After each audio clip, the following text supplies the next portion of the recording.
What's going on, ladies and gentlemen? It's Alexander here, back with some more Assassin's Creed 4. Also keep in mind, samples 4 and 16 might be off limits too. While doing my own research last month, I caught wind of some exciting characters buried in these gene samples. As soon as I started digging, I was told by people far, far above me to stop. Very odd, but not surprising, I suppose. AE has a lot of active military contracts, Abstergo Industries, and I assumed these had something to do with that. I didn't push back. As far as my own, if anyone is interested, my great-grandfather was friends with Hemingway and Stein and Satie and Picasso when he lived in Paris in the 1920s. No action-packed adventures there, but historically interesting, just throwing it out there. P.S. Chris, is our lunch meeting on-site or off? Olivier, yes, as much as I love the Lost Generation, I think our first few virtual experiences will need to be a little more action-oriented. So wars and major combat operations are always a good starting point, or any periods of intense conflict, really. Pirates, ninjas, and zombies, we could easily accommodate the first two, but zombies are a bit, how do you say, ahistorical, too bad, really. My great-grandmother, for instance... Oh, this one's from Christopher Darby. My great-grandmother, for instance, worked alongside Eamon de Valera and Michael Collins for many years during the Irish War for Independence, so it wouldn't be difficult to sequence that small segment of my own genetic memories for all purposes. But yeah, actually there is a factual basis for zombies, our zombification anyway. Read Hurston's book on Haiti and the strange voodoo practice there. It may not be Hollywood-style zombie magic, but it's creepy nonetheless. In Liberation, Evelyn came into contact with voodoo hooligans? Don't know how to pronounce that, probably mispronouncing it, saying something bad. If we dug further into that, I wonder what we could find. Her mentor, Agate, was into some weird stuff. Kale offsite. There's a new vegetarian place I want to try. I'll bring the spec sheets. They're already printed. From Kalmaniron. Sorry to be a dissenter, but couldn't we be using this technology to educate, not placate? I mean, theoretically, we have all of human history to explore, all of our achievements and brightest moments. So it's a little disheartening to hear we need to focus on wars and conflicts and violence. That's what the majority of history is. It's not that I am against violence per se, it's just that violence isn't terribly interesting in bulk, that's all. There's so much more nuance to life, and I think we could explore that. So what if we found the memories of someone who worked with Albert Einstein in his patent office, or Charles Darwin on the Beagle, or Marie Curie in France, or Marie Curie, I think that's how you actually pronounce it. Moments where humans showed their very best potential. From Evan, okay, come on. Until oily, humorless university professors start paying us 8-figure fees to research the reification of normative gender signifiers in pre-colonial India, why don't we stick to shit that sells? I'm talking Jack the Ripper of Victoria, London. That was the DLC. I'm talking about guillotines, Robespierre, and Napoleon Bonaparte, the French Revolution. I believe that's going to be in Unity. I haven't played it. That'd be fully blind when I get to that. I'm talking about Billy the Kid and Wyatt Earp in the Wild American West. I'm talking about Genghis Khan and the Mongols killing a city of millions in the span of a long summer weekend. Action, blood, adventure, conflict. I think that one's coming, because there was a statue that talked about the guy who killed Genghis Khan, and it's around the area of China, and they've recently been talking about making one there, so I think that's coming. In fact, the reason why the wall was built was to keep the Mongols out, so... Because we're not going to earn back 1/10 of the money we have poured into this, reliving the memories of the guy who sat next to Einstein as he bit his nails while working out the finer details of general relativity in his head. For fuck's sake, man, this is a business, not a group therapy session. What a dick! Olivia, Evan, let's take this offline. OG. Potential subject group potential. Some of those are actually pretty neat. But that's stuff we already have. You sneaky bastard. A pirate through and through, ain't you? Now, no. Get down to the lobby. There's a courier waiting. Yeah, that's right. I've been planning this for a few hours. Now, wait. The receptionist. Hold on. Okay. I'll try something. We can run.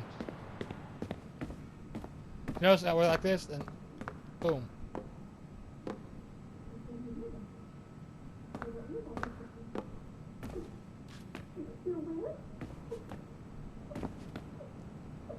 Ooh, he just got broke up with. As gullible as ever. Now, hurry down to the lobby before I remotely detonate. Absolutely. Be right on that. Totally not hacking another computer already. Boom. Boom. Crap, let's go back.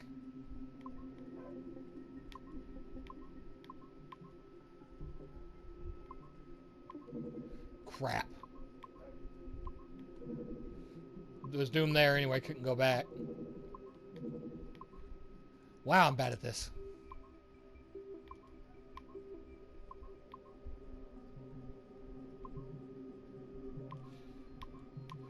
Got it!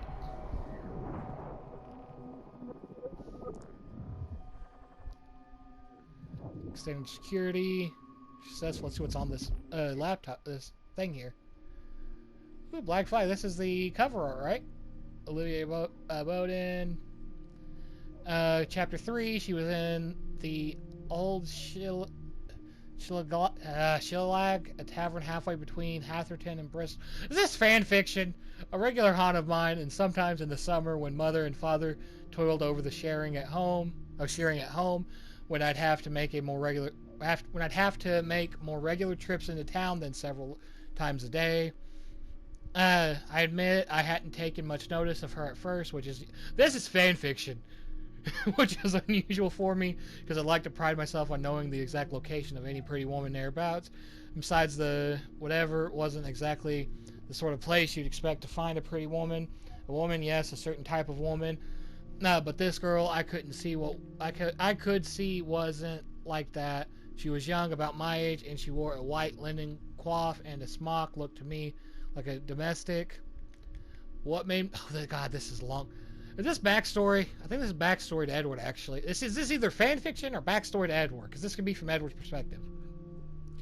But what made me aware of her wasn't her clothes. It was the loudness of her voice, which was quite in contrast to the way she looked. She was sitting with 3 men, all of them older than her, who I recognized at once. Tom Cobley, his brother Seth, and Julian, somebody whose surname escaped me, but who worked with them. 3 men with whom I had traded words, if not blows, before. The kind who looked down their noses at me because they thought I looked down my nose at them. Who liked me no more than I liked them, which was not a lot.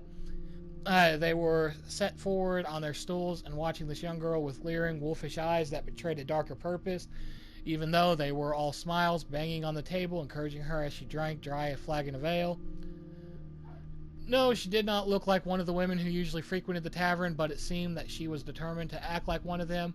The flagon was about as big as she was, and as she wiped her hand across her mouth and banged it to the table, the men responded with cheers, shouting for another one, and no doubt pleased to see her wobble slightly on her stool. Probably couldn't believe their luck. Pretty little thing like that.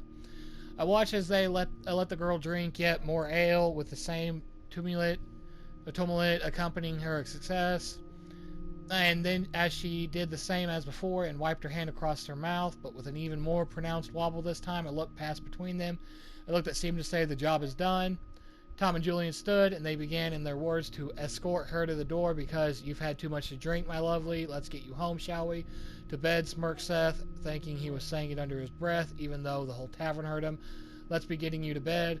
I passed a look at the barman, who dropped his eyes and used his apron to blow his nose. A customer set down the bar from me, turned away as I appealed to him with my eyes. Bastards might as well have looked to the cat for help. I thought then, with a sigh, banged down my tankard, stepped off my stool, and followed the Cobleys into the road outside. I blinked as I stepped from the darkness of the tavern into bright sunlight. My cart was there, roasting in the sun. Beside it, another one that I took to belong to the Cobleys. On the other side of the road was a yard with house set far back, but no sign of a farmer. We were alone on the highway, just me, the 2 Cobley brothers, Julian, and the girl, of course. Well, Tom Cobley, I said, the things you see on a fine afternoon. Why, just you and your cronies are getting drunk and getting a poor defenseless young woman even drunker. The girl sagged as Tom Cobley let go her arm and turned to address me, his finger already raised. Now, just you stay out of this, Edward. Yeah, it's Edward. Come on, you young good-for-nothing. You're as drunk as I am, and your morals just as loose. I don't need to be given a talking to by the likes of you. Seth and Julian had turned as well. Okay, this is backstory on Edward, because that's probably how he met his wife. The girl was glazed over, like her mind had turned end for the night, even if her body was still awake. Well, I smiled. Loose morals I might have, Tom Coblier, but I don't need to pour ale down a girl's throat before taking her to bed. And I certainly don't need 2 friends to help me at the task. Tom Coblier reddened. Why, you cheeky little bastard, you. I'm going to put her on my cart, and is what I'm going to do, and take her home. I have no doubt that you intend to put her on your cart and take her home. It's what you plan to do between putting her on the cart and reaching home that concerns me. That concerns you, does it? A broken nose and a couple of broken ribs will be concerning you unless you mind your own bloody business. Squinting, I glanced at the highway where trees bordering the dirt track shone gold and green in the sun in the distance, and it was a lone figure on a horse, shimmering and indistinct. I know, one pause real quick. I know that this probably is why people would come to the video, but I want to read this. I want to read it now, because I want to see where this goes. I took a step forward, and if there had been any warmth or humor in my manner, then it disappeared now, almost of its own accord. There was a stillness in my voice when I next spoke. Now you just leave that girl alone, Tom Coblier, or I won't be responsible for my actions. The 3 men looked at one another in a way they'd done as I asked. They'd let go of the girl, and she seemed almost relieved to slide to her haunches, placing one hand on the ground and looking at us with blurry eyes, evidently oblivious to all that was being discussed on her behalf. Meanwhile, I looked at the Cobliers and weighed up the odds. Had I ever fought three at once? Well, no.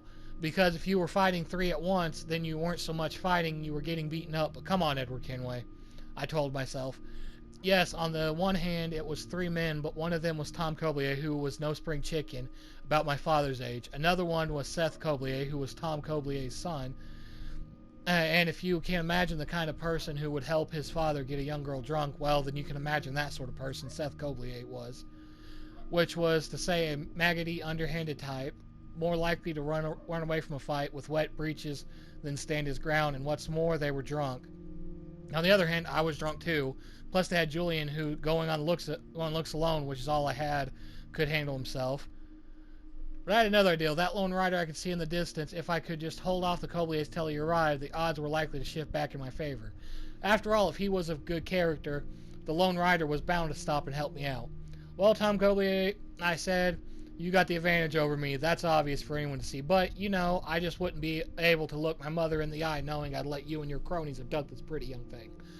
I glanced up the road to where the lone rider was getting closer. Come on, then, I thought. Don't hang about. So, I continued, even if you end up leaving me in a bloody heap by the side of this here road and carrying this young lassie off anyway, I'm going to have to do all that I can to make it as difficult for you as possible. And perhaps see to it that you go on your way with a black eye and maybe a pair of throbbing bollocks for your troubles. Tom Clover spat, then gazed at me through wizened, slitty eyes. Well, are you just going to stand there talking about it all day, Edward Kenway, or are you going to attend to your task? Because time waits for no man, he grinned an evil grin. I've got people to see, things to do. Ah, that's right, and the longer you leave it, the more chance that poor lassie has of sobering up, eh? I don't mind telling you, I'm getting tired of all this, Kenway. He turned to Julian. How about we teach this little bastard a lesson? Oh, and one more thing before we start, Master Kenway. You ain't fit to shine your mother's shoes, you understand? That hit me hard. I don't mind anything. Having someone like Tom Coblier, who had all the morals of a frothing dog and about half the intelligence, able to reach into my soul, and if my guilt was an open wound, then stick his thumb in that open wound and cause me even more pain, well, it certainly firmed up my resolve, if nothing else. Julian pushed his chest forward with a snarl, advanced 2 steps away from me. He raised his fist, dipped his right shoulder, and swung. And I don't know who Julian was used to fighting outside taverns, but somebody with less experience than me. That's for sure, because I had already taken note of the fact that he was right-handed, and he couldn't have made his intentions more obvious if he tried. The dirt rose in clouds around my feet as I dodged easily and brought my own right up sharply. He shouted in pain as I caught him under the jaw, and if it had just been him, the battle would have been won, but Tom Coblier was already upon me. I just saw him out of the corner of my eye and was too late to react, and I was dazed by the fist that slammed into my temple. I staggered slightly as I turned to meet the attack, and my fists were swinging much more wildly than I'd have liked. I was hoping to land a lucky blow, needing to put at least one of the men down to even up the numbers, but none of my punches made contact. As Tom Coblier retreated, plus Julian had recovered from my first punch with alarming speed and now came at me again. He swung and his right hand connected with my chin, spinning me about so that I almost lost my balance. My hat fell off, my hair was in my eyes, and I was in disarray. Guess who came in with his boots kicking? That warmed Seth Coblier, shouting encouragement to his father and Julian at the same time. Little bastard was lucky. His boots caught me in the midriff, and already off balance, I lost my footing and fell. The worst thing you can do in a fight against 3 men is fall. Once you fall, it's over. Through their legs, I saw the Lone Rider up the highway, now my only chance of salvation, possibly my only hope of getting out of this alive. But what I saw made my heart sink. Not a man on a horse, a tradesman, who would dismount and come rushing to my aid. No, the Lone Rider was a woman. She was riding astride the horse, not a side saddle, but even though it was lady, she wore a bonnet and a light-colored summery dress, and the last thing I thought before the Coblier boots obscured my view and the kicks came raining in was that she was beautiful. But beauty wasn't going to save me now. Hey, I heard, you 3 men, stop what you're doing right now. They turned to look up at her and moved their hats, shuffling in line to hide the sight of me, who lay coughing on the ground. What is going on here? She demanded to know. From the sound of her voice, I could tell she was young, and while not highly born, despite definitely well-bred, too well-bred, surely, to be riding unaccompanied. We were just teaching this young man here some manners, rasped Tom Coblier, out of breath. Exhausting business. It was, kicking me half to death. Well, it doesn't take 3 of you to do that, does it? She replied. I could see her now, twice beautiful as I first thought, as she glowered at the Coblier. As she glowered at the Cobliers, who, for their part, looked thoroughly mollified. She dismounted. More to the point, what you doing with this young lady here? Pointing at the girl, who still sat dazed and drunk on the ground. Oh, ma'am, this is a young friend of ours who has had too much to drink. The lady darkened. She is most certainly not your young friend. She is a maidservant, and if I don't get her back home before my mother discovers that she's absconded, then she will be an unemployed maidservant. She looked pointedly from one man to the next. I know you men, and I think I know exactly what has been going on here. Now you will leave this young man alone and be on your way before I am of a mind to take this further. With much bowing and scraping, the Cobliers clambered aboard their car and were soon gone. Meanwhile, the woman dismounted and knelt down to speak to me. My name is Caroline Scott. Yep, Caroline. My family lives on Hawkins Lane in Bristol. Let me take you back there and tend to your wounds. I cannot, my lady, I said, setting up and trying to manage a grin. I have work to do, she stood. I see, and did I assess the situation correctly? I picked up my hat and began to brush the dirt from it. It was even more battered now. You did, my lady. Then I owe you my thanks, and so will Rose when she sobers up. She's a willful girl, not always the easiest of staff, but nevertheless I don't want to see her suffer for her impetuousness. She was an angel, I decided then, and as I helped them mount the horse, Caroline holding on to Rose, who lolled drunkenly over the neck of the horse, I had a sudden thought. I see you again, my lady, to thank you properly when I look at a little more presentable, perhaps. She gave me a look. I fear my father would not approve, she said, and with that shook the reins and left. That night I sat beneath the thatch of our cottage, staring out over the pasture as the sun went down.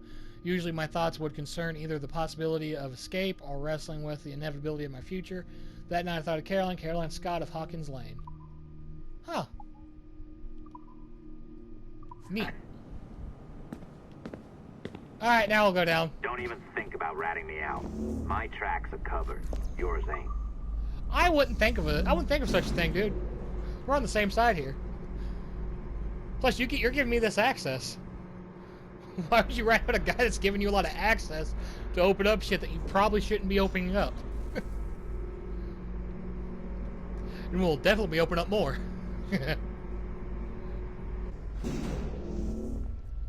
It's gonna be Rebecca again. I think you pulled it. Yep, Sean and Rebecca again. Oh, come on. It's not encrypted code, for God's sakes. It's just a bloody coffee. Oh, Howdy hey, again. it's our old friend. Hey there, I just got a call about picking up another transfer. Oh, you said you were here to see me. Yes, that is one of the perks. Let's see it. A conference in Chicago, very nice. Thanks for this. We'll be in touch. Ciao, Rebecca. Text me.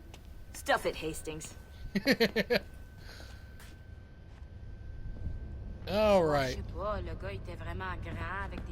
How's it going, Sean? Well done, friend. Very well done. Apologies for my temper tantrum there. You are with the good guys, I promise. We'll keep you safe. Trust me. Go on back See, to work. now you're making me not trust you. Trusted you more and you were threatening my life. Come on now. Anyway, we got some more hacking to do. We can now access rooms we couldn't before. But we'll be accessing those rooms in the next one. So thank y'all for watching. and I'll see you in the next one.